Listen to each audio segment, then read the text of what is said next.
Je pense qu'on a pu, à travers l'inauguration de l'ANI aujourd'hui, et la présence du Premier ministre, une fois de plus, montrer notre volonté d'amener Phoenix Beverages Group et l'île Maurice à travers Phoenix Bev to the next level. Donc, comme on l'a dit, ce n'est pas qu'un investissement pour fabriquer plus, c'est surtout pour fabriquer mieux. Donc c'est moins d'électricité, moins d'eau par hectolitre ou par quasi-produit ou par bouteille produite.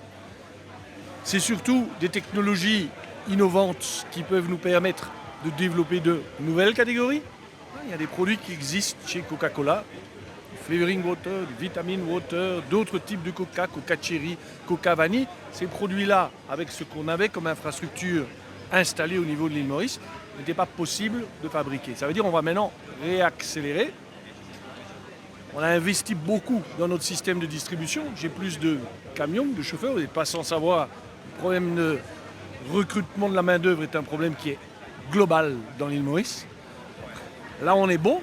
On va accélérer. On va accélérer en distribution, on va accélérer en production.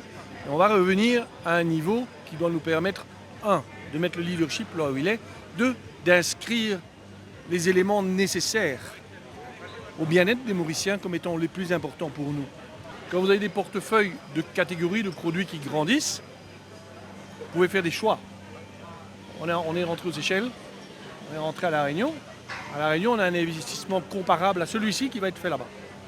Et là, on peut décider que tel type de catégorie, tel type de produit soit exporté à partir d'ici, pour l'ensemble de la région, puisqu'on devient le partenaire sur plusieurs pays de Coca-Cola. Donc évidemment qu'on a une stratégie qui est différente. À partir du moment où on est officiellement présent sur certains pays, cette ligne-là va exporter et a déjà commencé à exporter en réalité. Si vous me dites ici, aujourd'hui, un opérateur qui travaille sur une ligne, c'est un technicien qualifié. Il doit pouvoir opérer un ordinateur. Il y a des ordinateurs que vous avez vus là-dedans. C'est du continuous system process. Vous avez donc, c'est pas une question de moins, c'est une question de mieux. Pour faire tous ces volumes-là, vous avez besoin de gens.